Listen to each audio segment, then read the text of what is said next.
ये supreme court में नक्शा विचलन के खिलाफ ऑलरेडी मामला गया है। 24 लोगों को अपने पार्टी उसमें लोग बने हुए हैं। फिर झारखंड हाई कोर्ट में पीआईएल क्यों? झारखंड एक ऐसा स्टेट है जिसमें चीफ सेक्रेटरी के पास ये आदेश आया और चीफ सेक्रेटरी ने उसको उठा के डस्टबिन में फेंक दिया। और ये जानते हैं चूंकि पूरा का पूरा सिस्टम इसमें इन्वॉल्व है, चीफ मिनिस्टर से लेके नीचे तक, इसलिए वो जो आदेश है उसकी पूरी की पूरी अवहेलना की गई। जबकि सुप्रीम कोर्ट ने उसकी सारी अपने आदेश की प्रतियां सारे चीफ सेक्रेटरी को नहीं भेज दिया। अगर चीफ सेक्रेटरी ने उसको इम्प्लीमेंट नहीं कराया तो ये मसला हाई कोर्ट का है कि भाई आपके बारे में कहा जा रहा है कि आपने अपना पूरा बिल्डिंग जो है या आपने बिल्डिंग के जो फ्लैट्स हैं, यूनिट्स हैं, वो सारा आपने बिना कंप्लीशन सर्टिफिकेट के बेच दिया। तो नोटिस किसको जाएगी? जेएनएससी को जाएगी। सिर्फ जमशेदपुर के जेएनएससी के क्षेत्र के लोगों को लगता है कि हमें क्यों पनिशमेंट मिल रहा है? बगल में मानगो का ये हो रहा है, आदित्यपुर का हो रहा है, रांची का, धनबाद। 25-30 लोगों को जो हम पार्टी बनाएंगे उसमें केवल जमशेदपुर के लोग नहीं रहेंगे, रांची के तो पक्के रहेंगे। अब हमको आप जैसे मानगो कोर्ट की मैं इंडिविजुअल पार्टी क्यों बनाऊं अगर ये तो वो मैंने कहा है, क्योंकि सुप्रीम कोर्ट ने एक मामले में कहा कि पीआईएल में इंडिविजुअल पार्टी बनाने की जरूरत नहीं है। सुप्रीम कोर्ट ने कहा। सुप्रीम कोर्ट में जो 24 लोग गए हैं उसका क्या? 24 लोगों में 22 लोग गए हैं, 2 को तो यहाँ से स्टे मिल गया है। दूसरा कि कुछ लोग इसमें से कुछ लोग चले गए वहाँ, उन्होंने एक आईए लगा के कहा कि हम ही केवल वायलेटर नहीं है, 500 और लोगों ने भी वायलेट किया है, तो इनको पार्टी बना। तो ये उनकी स्ट्रैटेजी है कि 500 लोगों को हम लोग पार्टी बनाने की बात करेंगे या 2000 लोगों को पार्टी बनाने के लिए बात करेंगे तो लंबा चलेगा, है ना। मतलब ये उनके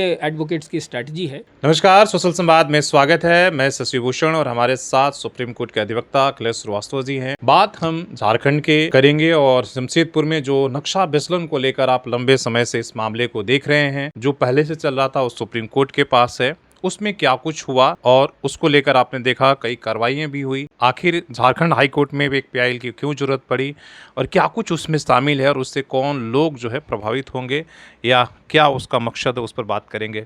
सवाल सर वही है कि सुप्रीम कोर्ट में नक्शा विचलन के खिलाफ ऑलरेडी मामला गया है। 24 लोगों को अपने पार्टी उसमें लोग बने हुए हैं। फिर झारखंड हाई कोर्ट में पीआईएल क्यों? देखिए, पीआईएल तो कोई भी जा सकता है, मतलब उसकी एक वजह होनी चाहिए, कानूनी वजह होनी चाहिए। और मैं एक अधिवक्ता हूँ, मुझे अगर कोई भी अधिवक्ता के तौर पर कहेगा कि सर आप हमारे मामले में खड़े होइए, तो मेरा काम है खड़े होना। लेकिन खैर, सवाल आपका है कि एक नया पीआईएल की जरूरत क्यों पड़ी और लेकिन आपके सवाल से ये लगता है कि ज़रूरत हमको पड़ी ऐसा नहीं है। मतलब उसका बैकग्राउंड हम आपको थोड़ा सा समझाते हैं। 17 दिसंबर 2024 को ऑनरेबल सुप्रीम कोर्ट ने एक आदेश दिया राजेंद्र बड़जात्या के केस में। उनके यहाँ मामला ये था कि पूरे देश में, ये केवल झारखंड की बात या जमशेदपुर की बात नहीं है, पूरे देश में जो ऑक्यूपेंसी सर्टिफिकेट और कंप्लीशन सर्टिफिकेट की जो बाध्यता है कानून में, म्यूनिसिपल लॉ में, जैसे हमारे यहाँ 440 है झारखंड में, वो ये कहता है कि जब तक completion certificate and occupancy certificate नहीं हो तब तक आप उसमें बिजली पानी नहीं देंगे। मतलब कारण क्या है? ये नहीं कि बिजली पानी मतलब कि आप देंगे नहीं, आपको हम रोक रहे हैं, नहीं, उसके पीछे एक वजह है कि बगैर कंप्लीशन सर्टिफिकेट और उसके ऑक्यूपेंसी सर्टिफिकेट के बगैर आप बिजली पानी इसलिए नहीं देंगे ताकि आप उसमें उसको आप किसी को बेच नहीं सकें, या आपने पूरी बिल्डिंग बनाई है किसी के लिए तो आप उसको हैंडओवर नहीं कर सकें और लोग उसको ऑक्यूपाई नहीं कर सकें। क्यों? तो ये जो क्या नाम है, रीज़न है कि जो लॉ है, हम रीज़न कह रहे हैं, हाँ, या उसके पीछे जो रीज़न है, कानून के पीछे भी जो कारण है, वो ये है कि हमने आपको एक सैंक्शन प्लान दिया, हमने आपको एक नक्शा दिया, आपका एक प्लॉट है जिसका एक एरिया है, उस प्लॉट के लिए जो उसका जो एरिया है उसके लिए एक बाईलॉज है, उस बाईलॉज के हिसाब से हमने आपको नक्शा दिया और आपको सैंक्शन प्लान दिया, ठीक है ना, जिसको यहाँ परमिट कहते हैं। तो आपको घर जो है या बिल्डिंग जो है आपको ऐसे ही बनाना है, लेकिन आप बनाते नहीं बनाते हैं तो ये हमारा सेक्शन 440 ये कहता है कि अभी रुकिए, आप बनाए हैं तो अभी रुकिए, पहले हमको उसकी जांच करने दीजिए। कौन जांच करेगा? जो आपका म्यूनिसिपल कॉरपोरेशन है या म्यूनिसिपैलिटी है या जमशेदपुर में जेएनएससी है, उसके जो अधिकारी हैं वो जाके जांच करेंगे कि हमने जो प्लान दिया इनको या हमने जो नक्शा दिया, नक्शा के अनुरूप इन्होंने बनाया है कि नहीं बनाया है। क्यों करेंगे? ताकि ये पता लग सके कि जो हमारा बिल्डिंग बाई लॉज है सेंटर का और स्टेट का, उसका कहीं उल्लंघन हुआ है कि नहीं। ठीक है, तो सुप्रीम कोर्ट के पास जो मसला गया यूपी आवास निगम के खिलाफ वो मसला था, तो सुप्रीम कोर्ट को पता चला, हालांकि जिस बेंच में गया था उस बेंच ने इससे पहले भी बहुत सारे आदेश क्या नाम है अवैध बिल्डिंगों के खिलाफ पास किए थे, तो उनको पता था कि पूरे देश में जो म्यूनिसिपल कानून है उनका बड़े पैमाने पर वायलेशन हुआ। माने एकदम खुल्लम खुल्ला जिसको कहते हैं कि माने कोई डर नहीं, लॉ के प्रति कोई सम्मान नहीं, और पूरा भ्रष्ट सिस्टम, यानी कि जो जेएनएससी और म्यूनिसिपल कॉरपोरेशन और म्यूनिसिपल जो ही लोकल हाँ जो बॉडीज़ हैं, लोकल बॉडीज़ हैं, उसके अधिकारी पूरे भ्रष्ट। और अधिकारी इसलिए भ्रष्ट हैं कि जो सिस्टम है आपका, मतलब जो पॉलिटिकल सिस्टम है, जो चीफ मिनिस्टर है, जो उसका कैबिनेट है, जो आपके रिप्रेजेंटेटिव है, ये सारे भ्रष्ट हैं। इसलिए इस भ्रष्टाचार, एक बड़े भ्रष्टाचार के चलते ये म्यूनिसिपल लॉ का वायलेशन हुआ। तो उसने ऑनरेबल सुप्रीम कोर्ट ने कहा कि इसके बाद आप जब भी नक्शा देंगे, मतलब परमिशन देंगे, परमिट देंगे और नक्शा पारित करके आप किसी बिल्डर को देंगे, तो उससे एक एफिडेविट लेंगे, एक हलफनामा लेंगे। उस हलफनामे में लिखा रहेगा कि मैं इस बिल्डिंग को तब तक हैंड ओवर नहीं करूँगा, या इस बिल्डिंग के जो फ्लैट्स हैं उसको तब तक नहीं बेचूँगा, और या इस बिल्डिंग में किसी आदमी को की एंट्री तब तक परमिट नहीं करूँगा, यानी कि उसको ऑक्यूपाई नहीं करने दूंगा, जब तक कि हमको आप ऑक्यूपेंसी और कंप्लीशन सर्टिफिकेट नहीं देते हैं। ये कौन देगा एफिडेविट? ये देगा बिल्डिंग वाला।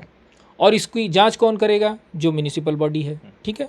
जांच करके देखने के बाद वो इसको इशू करेगी। अब जैसे जमशेदपुर में आइए तो आपको ठीक से समझ में आ जाएगा। नहीं, मेरा सवाल है कि पीआईएल हाई कोर्ट क्यों जाना पड़ा फिर से? हम 2 मिनट में आ रहे हैं, पहले आप ये जो जवाब हम दे रहे हैं ना, इसी से समझ में आ जाएगा कि पीआईएल क्यों जाना पड़ा। जमशेदपुर में करीब 1900 से लेकर 2000 के बीच में सैंक्शन प्लान है, आप जानते हैं, और नक्शा पास किया है उन्होंने। सारे के सारे जो बिल्डिंग्स हैं उन्होंने आपके बिल्डिंग बाईलॉज का वायलेशन किया, उल्लंघन किया है, करेक्ट। अब इसमें हुआ क्या? जेएनएससी वाले के अधिकारियों ने बहुत चालाकी से करीब 650 से लेके 1000 के बीच में, 650 तो मेरे पास है, मतलब हमारे पास रिकॉर्ड है कि 650 लोगों को इन्होंने शोकॉज किया, और हमको जो जानकारी है कि लगभग 1000 से ज़्यादा शोकॉज इन्होंने किया। शोकॉज का मतलब क्या होता है? शोकॉज होता है 326 में जो धारा है। शोकॉज का मतलब क्या होता है? 326 या 28, हाँ, म्यूनिसिपल कॉरपोरेशन का, सॉरी म्यूनिसिपल लॉ का, उसमें शोकॉज होता है। एक है 428 और दूसरा है 436। उसमें इनको पावर क्या है कि ये शोकॉज करेंगे। किस लिए शोकॉज करेंगे? अगर इनको लगता है कि बिल्डिंग बाईलॉज का वायलेशन हुआ तो शोकॉज करेंगे। शोकॉज करने के बाद आप करेंगे क्या? मान लीजिए कि हमने बिल्डिंग बनाई है और उसमें वायलेट किया, तो हाँ, तो इनको कार्रवाई क्या करना है? इनको ये करना है कि आके जांच करनी है कि हमने बिल्डिंग बाईलॉज का वायलेशन किया कि नहीं किया, इन्होंने जो सैंक्शन प्लान दिया, परमिट दिया, उसका वायलेशन किया कि नहीं किया, ठीक है।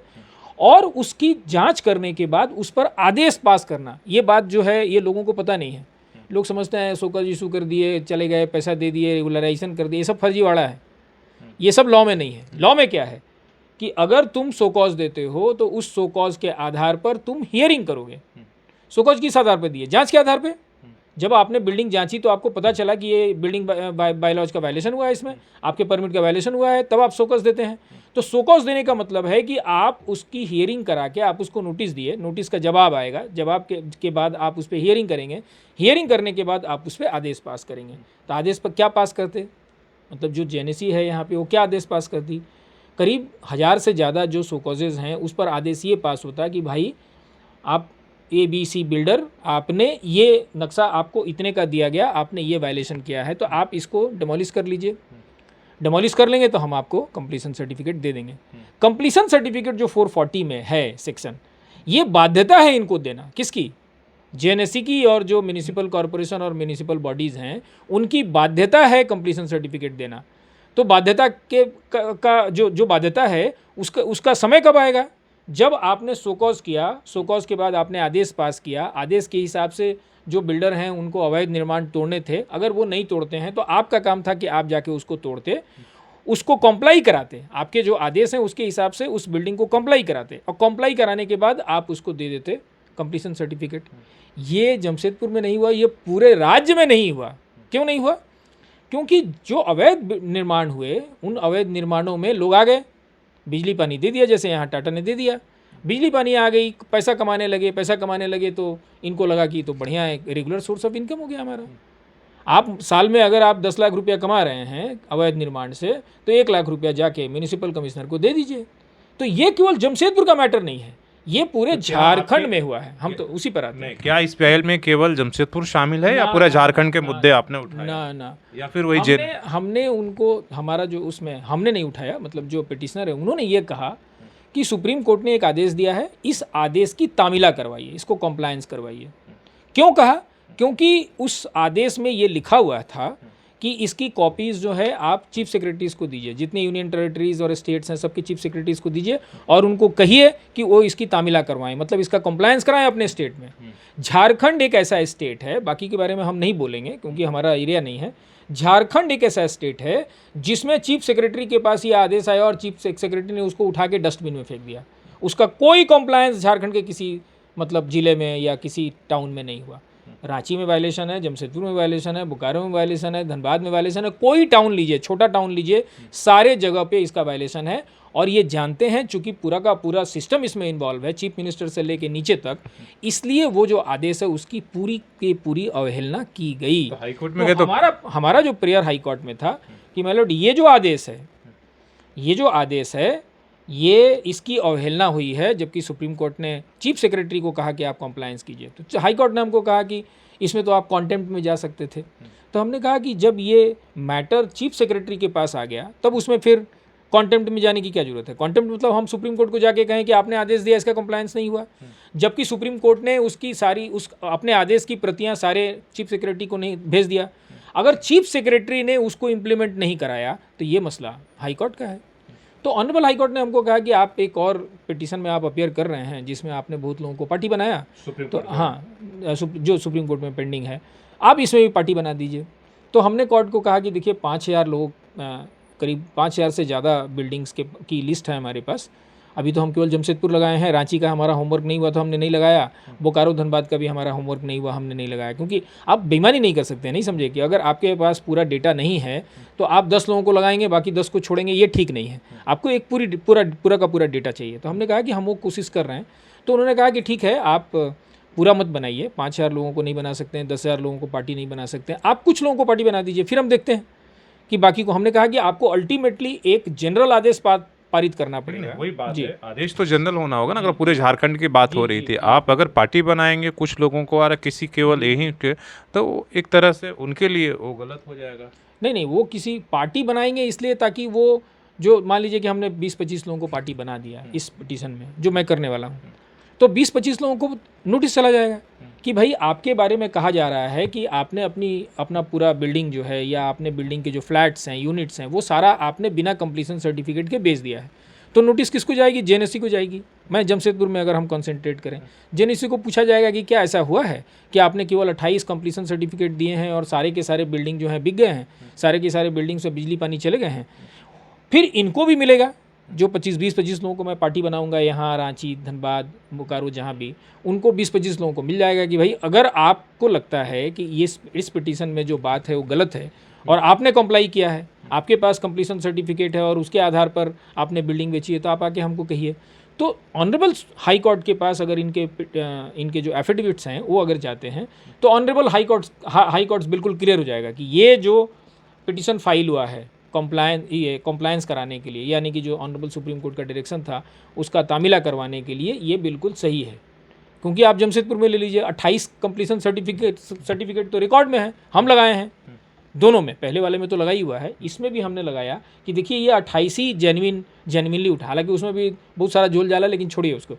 28 कंप्लीशन सर्टिफिकेट है और लगभग 2000 परमिट्स हैं, है ना, बिल्डिंग बनाने के लिए। यानी कि 28 को छोड़कर बाकी के पास परमिट ये नहीं थे, कंप्लीशन सर्टिफिकेट नहीं है। बिना कंप्लीशन सर्टिफिकेट के इन्होंने सारे यूनिट्स बेच दिए। क्या करेंगे जब कोर्ट ने आदेश दिया तो क्या फिर से आप इंडिविजुअल पार्टी बनाएंगे? वो हमारी लिस्ट बन गई है, वो हम उसको। लेकिन फिर सवाल उठता है कि अगर सिर्फ जमशेदपुर के जेएनएससी के क्षेत्र के लोगों को लगता है कि हमें क्यों पनिशमेंट मिल रहा है, बगल में मानगो का ये हो रहा है, आदित्यपुर का हो रहा है, रांची का, धनबाद का, वहाँ लोग जो है वहाँ कोई तरह हम आपको जवाब दे दिए कि 25-30 लोगों को जो हम पार्टी बनाएंगे उसमें केवल जमशेदपुर के लोग नहीं रहेंगे, रांची के तो पक्के रहेंगे। अब हमको आप जैसे मानगो बोले, कोर्ट की कि मैं इंडिविजुअल पार्टी क्यों बनाऊं, अगर ये तो वो मैंने कहा है क्योंकि सुप्रीम कोर्ट ने एक मामले में कहा कि पीआईएल में इंडिविजुअल पार्टी बनाने की जरूरत नहीं है, ये सुप्रीम कोर्ट ने कहा। मैंने उनको कहा, मैंने ऑनरेबल जो चीफ जस्टिस है मैंने उनको कहा कि सुप्रीम कोर्ट ने तो कहा है कि पीआईएल में पार्टी नहीं बनाना है, तो इसमें पार्टी क्या बनाना है? आप जेएनएससी और जितने म्यूनिसिपल कॉर्पोरेशंस हैं उसके जो, हाँ, उनको बुलाइए और पूछिए कि भाई तुमने ये कंप्लायंस किया कि नहीं किया। तो उन्होंने कहा कि आप इसको बनाइए, पहले हियरिंग के बाद हम देखते हैं कि इसमें किस तरह का आदेश पारित किया जाए ताकि तमाम जो राज्य हैं या तमाम जो म्यूनिसिपल बॉडीज़ हैं पूरे झारखंड की, वो इसमें शामिल हो जाए, हमारे आदेश से कवर्ड हो जाए, ये हम बाद में देखेंगे। लेकिन पहले आप कुछ लोगों को मैंने सैंपल के तौर पे आप पार्टी बनाइए, तो हम सैंपल के तौर पर ही पढ़े, मतलब ये नहीं कि आप कौन हैं ये बिना देखे कि अगर 10 लोग यहाँ से बनेंगे तो 10 लोग रांची से बनेंगे। अगर आप मानगो, मैं आपको भी कह सकता हूँ कि अगर आप जानते हैं मानगो के वायलेशन से उसके कुछ बिल्डिंग्स के बारे में हमें लिस्ट दे दीजिए, हम लगा देंगे। ठीक है। एक सवाल मेरा शॉर्ट में, एक लाइन का, सुप्रीम कोर्ट में जो 24 लोग गए हैं उसका क्या अपडेट है, क्या वहाँ क्या हो रहा है? एक ऑनलाइन दिखा रहा है 26 का, क्योंकि उसमें देखिए कुछ एफिडेविट्स हमारी तरफ से भी डालने बाकी हैं। हम लोगों ने करीब शायद 15-22 लोग वहाँ गए हैं, 24 लोगों में 22 लोग गए हैं, 2 को तो यहाँ से स्टे मिल गया है। तो 22 लोग जो गए हैं, 22 लोग में पूरा का पूरा एफिडेविट हमारा गया नहीं है। दूसरा कि कुछ लोग इसमें से कुछ लोग चले गए वहाँ, उन्होंने एक आईए लगा के कहा कि हम ही केवल वायलेटर नहीं हैं, 500 और लोगों ने भी वायलेट किया है, तो इनको पार्टी बना दीजिए, इनको पार्टी बना दिया जाए। अब हो सकता है कि कोर्ट उसमें हमको नोटिस करे, कहे कि भाई ये 500 लोगों को पार्टी बनाए कि नहीं बनाए, क्योंकि आप हैं मेन पिटिशनर हाई कोर्ट में, आपको इस पर क्या कहना है, ठीक है ना। तो ये उनकी स्ट्रैटेजी है कि 500 लोगों को हम लोग पार्टी बनाने की बात करेंगे या 2000 लोगों को पार्टी बनाने के लिए बात करेंगे तो लंबा चलेगा, है ना। मतलब ये उनके एडवोकेट्स की स्ट्रैटेजी है। तो ये पहला जो डेट है उसका हम भी इंतज़ार कर रहे हैं, 26 को दिखा रहा है, उसका हम भी इंतज़ार कर रहे हैं कि कोर्ट इनका जो ये एफिडेविट है कि 500 लोगों को पार्टी बनाइए, पार्टी बनाना है तो हाई कोर्ट में बनेंगे, वहाँ क्यों पार्टी बनेंगे? हाई कोर्ट ने इसको प्रोसीड कर रही है, हाई कोर्ट के पास ये प्रोसीडिंग चल रही है, हाई कोर्ट के पास सारा डिटेल है। तो पार्टी आपको बनवाना है, हाई कोर्ट में बनाइए जाके 500 लोगों को, सुप्रीम कोर्ट नहीं बनाएगी। सुप्रीम कोर्ट के पास हाई कोर्ट का एक निर्णय है, आपने जाके कहा है कि हमको उचित अवसर नहीं प्रदान किया गया डिफेंड करने का, मतलब जिसको नेचुरल जस्टिस कहते हैं। इन्होंने जाके कहा नेचुरल जस्टिस का वायलेशन है, तो सुप्रीम कोर्ट केवल इतना देखेगी कि नेचुरल जस्टिस का वायलेशन है कि नहीं। यानी कि सुप्रीम कोर्ट के पास 2 ही ऑप्शन है। सुप्रीम कोर्ट अगर पाती है कि नेचुरल जस्टिस का वायलेशन है तो सुप्रीम कोर्ट हाई कोर्ट को कहेगी कि हम आपके पास वापस भेजते हैं, आप कृपया इनसे एफिडेविट लेके इनकी दलीलें सुन लीजिए एक बार, उसके बाद फिर फाइनल ऑर्डर पास कीजिए। ज़्यादा से ज़्यादा ये होगा। और जो खराब से ख़राब है वो ये है कि डिसमिस हो जाएगा, क्योंकि जो हमारे पास जो दस्तावेज़ थे जो हमने अपने एफिडेविट में लगाए, उसमें तो कुछ लोगों को तो 25 सो कॉजेज़ और नोटिसेज मिले हुए हैं। तो ये कैसे कह सकते हैं कि नेचुरल जस्टिस का वायलेशन हुआ है? धन्यवाद।